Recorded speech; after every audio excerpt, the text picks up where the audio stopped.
So the first type of problem you're going to have on your test is going to say simplify each expression. This is adding and subtracting, all right? Adding and subtracting. So when I say adding and subtracting, I mean you are combining your like terms. So when you see the terms added or subtracted, you want to combine your like terms.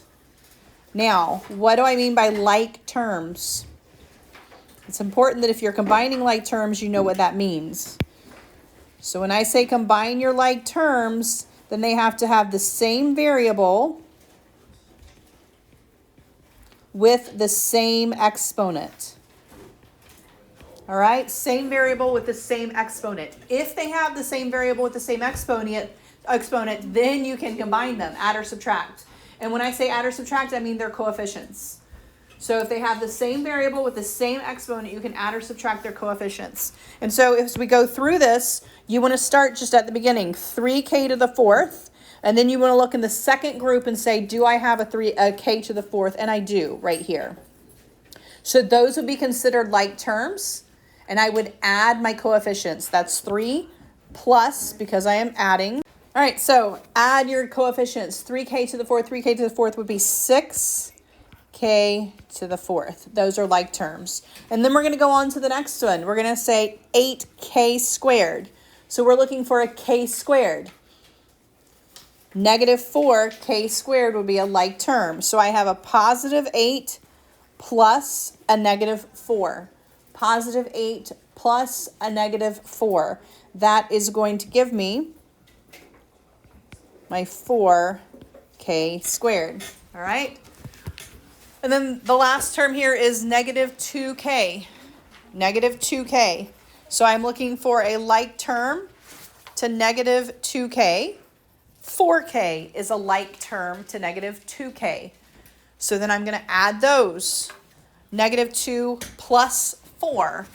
Negative 2 plus 4 is going to give me positive 2k. And so my answer to this one would be 6k to the fourth plus 4k squared plus 2k. That is adding and subtracting. The only difference if this had been subtraction is pay attention to your negatives. You are subtracting those two terms instead of adding them. For this one, you want to distribute each one. So we're going to take the 2m and we're going to distribute that. 2m times 5m squared. 2 times 5 is 10. And then m times m squared is m cubed. 2m times negative 8m. 2 times negative 8 is negative 16. M times m is m squared. And then 2m times negative 5. 2 times negative 5 is negative 10. And then we still have that m. So I've distributed my first term here. I'm now going to distribute my second term. So I'm going to distribute a negative 2 to all three terms in the second group. Negative 2 times 5m is negative 10m squared. Negative 2 times negative 8m. Negative 2 times negative 8 is positive 16, and I still have that m. And then negative 2 times negative 5 is positive 10. And so I do want to combine like terms here as well. 10m cubed does not have any like terms. Negative 16m squared and negative 10m squared are like terms. So negative 16 minus 10 or plus a negative 10, however you want to look at it, is negative 26, and I keep that as an m squared. Remember, your exponents only go up when you're multiplying, not when you're adding. Then negative 10m and positive 16m are like terms. Negative 10 and positive 16 are 6. And I do have an m, and then 10 does not have a like term. So my final answer for this one would be 10m cubed minus 26m squared plus 6m plus 10.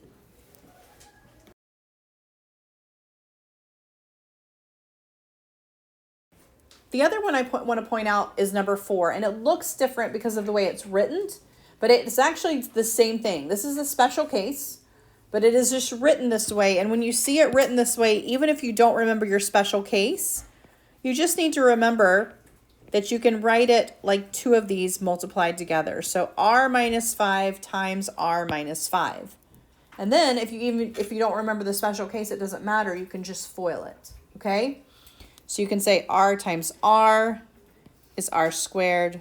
R times negative 5 is negative 5r. Negative 5 times r is negative 5r. And negative 5 times negative 5 is positive 25. So this is how this special case will always be. It's going to be the first term squared, the 2 multiplied together and doubled. You'll see you have 2 negative 5r's. And then the last term squared. And so when you simplify this one, you get r squared minus 10r plus 25. So even if you don't remember your special case for multiplying, you can just multiply them.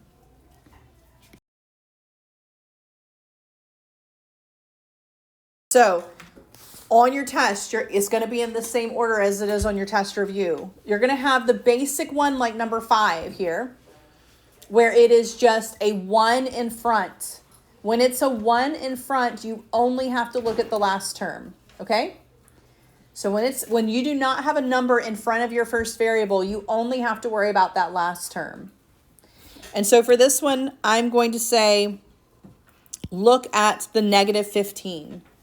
I want factors of 15 that subtract to give me 2, because it's a negative 15, meaning one's going to be positive and one's going to be negative. So if I were to list all my factors of 15, which aren't very many, you can very quickly see which ones will subtract to give you 2. Right? It's going to be the 3 and the 5. One needs to be positive and one needs to be negative to get a negative 15. All right? So when I look at these, if I look at my middle term, it is a negative 2. So that means I need a positive 3 and a negative 5 to get a negative 2. All right? And then I can go straight to my two parentheses at this point. With this type of trinomial, once you figure out those factors, you've actually figured out the whole problem. My answer is going to be v plus that 3 and v minus the 5. All right. Now a quick check on this is, will this FOIL to give me my original question? And so so if I were to look at this, I should be able to very quickly say, all right, at least I know v times v is going to be v squared. And 3 times negative 5 is going to be negative 15. That much I at least know I got that right, okay? Now, is the middle term going to be right? You need to do the 2 middle terms to figure that out. But you can always FOIL these to see if you got the right answer, okay? Look at number 6. Number 6 looks like it's going to be a lot bigger. But remember, I need to look for a common factor, all right? So before I even start to do this whole process of factoring the trinomial, I want to look for a common factor between my 4, my 28, and my 32. So what's a common factor between 4, 28, and 32? 4. So I want to take that out first. And then I'll say 4 divided by 4. That's just going to be a 1x squared. Negative 28 divided by 4. That's going to give me negative 7x. Negative 32 divided by 4 is going to give me a negative 8. And so now what I actually have in here is the same type of problem I had from the first one. I don't have a number in front of my x squared, right? So I only have to worry about factors of 8 that subtract to give me 7. And so if I were to list out all my factors of 8, 1 and 8, 2 and 4, you can very quickly see which ones subtract to give you 7, right? It's going to be your 1 and your 8. Specifically, I want a negative 7. So it needs to be a positive 1 and a negative 8. A positive and negative will multiply to give me that negative 8, and they will add to give me that negative 7. Once I have that with this type of trinomial, I can go straight to my parentheses. I leave the 4 out there where it is, and I selected this group, so it's going to be x plus 1 and x minus 8. And that would be my answer to this one. If I FOILed it, I would get the right answer. I would FOIL those 2 and then distribute the 4, and I would get what I started with. Okay? So you're looking at the last term. You have to multiply to get the last term and add to get the center term. If the last term is negative, it's going to be positive and negative. If the last term is positive, they're going to be the same sign. And your middle term will always help you decide what your signs are. And so this was a special case that we did. And in your books, it looks like this, a squared minus b squared. On your handout, that's how they write it, a squared minus b squared. You have two perfect squares and they're subtracting. All right? And the factoring for this is just a plus b and a minus b. Okay? Another way to look at this is if this were a 0 in the center. Factors that give you a 0 in the center, because that's basically what happens. But if you can just remember, if I have two terms and they're perfect squares and they're subtracted, then I know I have this special case. And so I'm going to take the square root of the first one. The square root of 4 is 2, and x squared is just x. So I'm going to say 2x. And then the square root of the second one, square root of 25 is just 5, right? And so it's 2x plus 5 and 2x minus 5. That's all you do to factor this particular special case.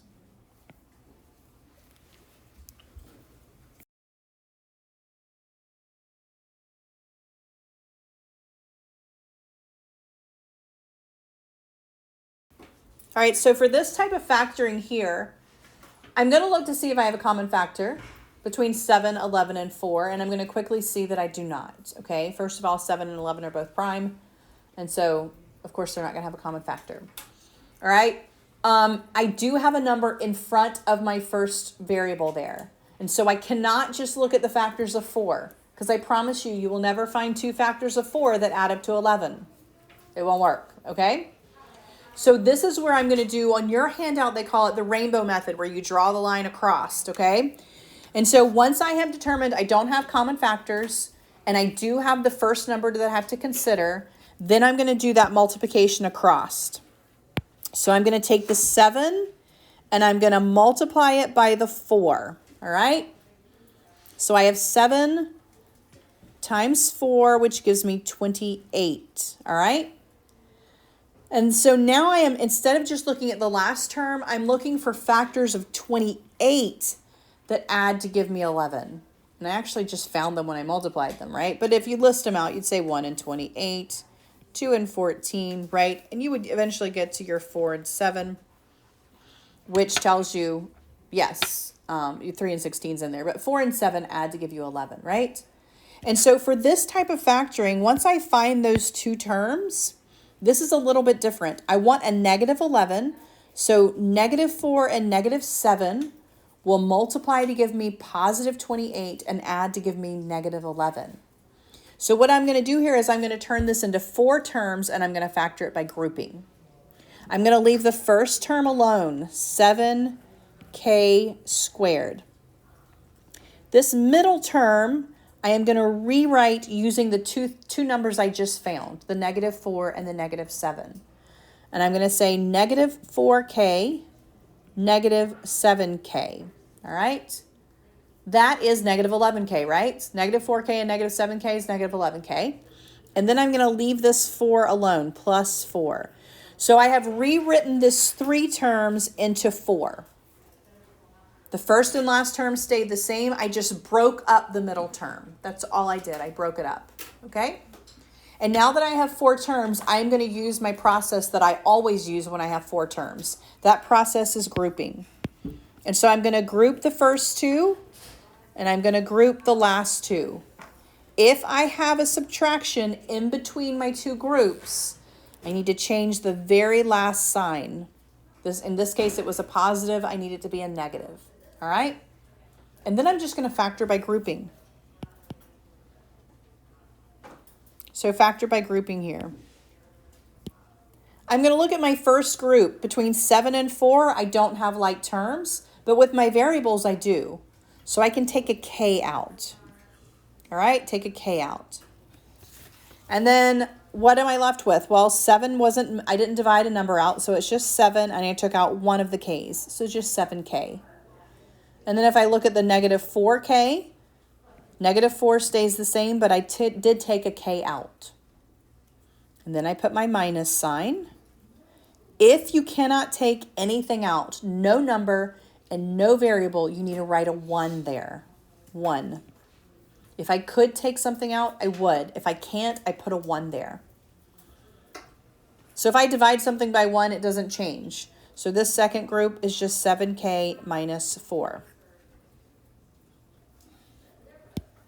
And then my last step here is to finish up this factoring.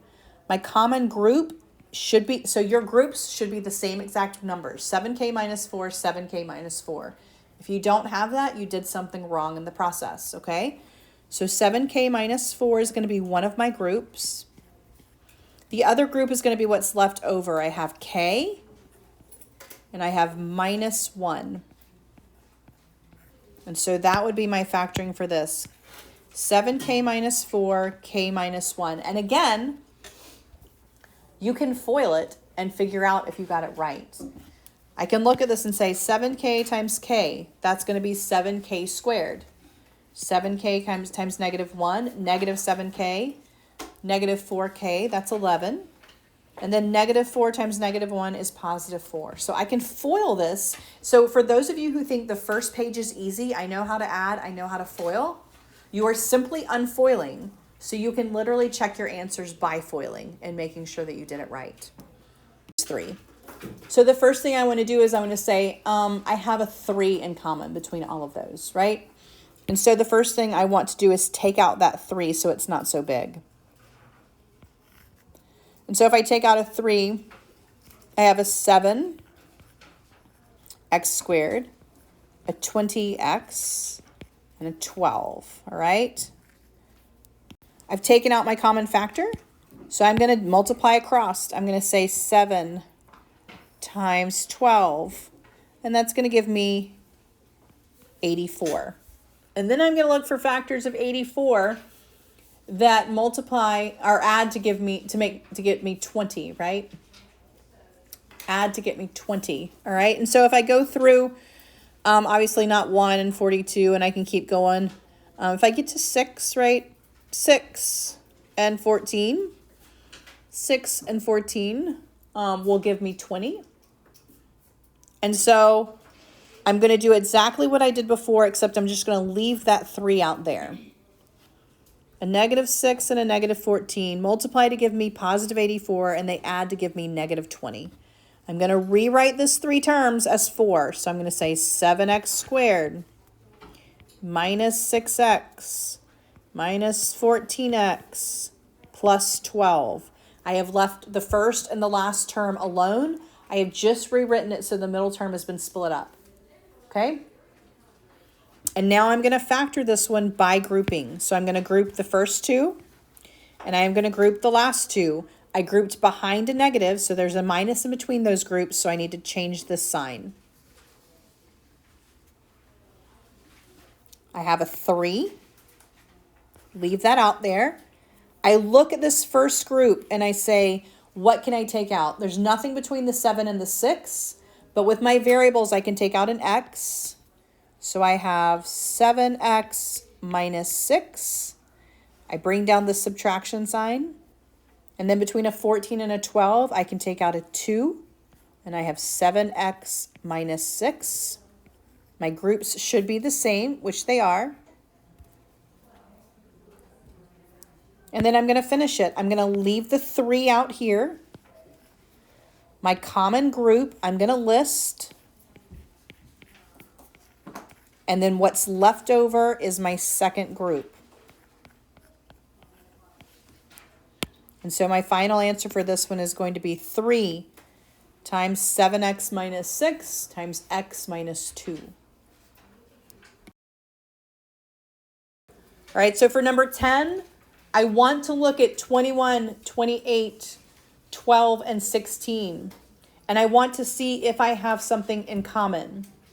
Not just between 2 terms, but between all 4 of them. And so if you try to find something in common between all 4 of them, you will not, okay? You won't find something in common. So if you don't find anything in common and it's already 4 terms, you want to start with grouping, all right? And so you're going to go straight to grouping. I'm going to group the first 2, group the last 2. I grouped with a negative in between, so I changed that last sign to positive. And then I go straight to grouping. Between a 21 and a 28, I can take out a 7. Between the n cubed and the n squared, I can take out an n squared. 21 divided by 7 is 3. I had 3 n's, I took out 2, so I have an n. 28 divided by 7 is 4, and I took out both of those n's. I go ahead and put that minus sign in between them. Between the 12 and the 16, I can take out a 4. 12 divided by 4 is 3, and I did not take out any n's. Plus 16 divided by 4 is 4. And then I finish it up. I list my common group. And I list what is left over.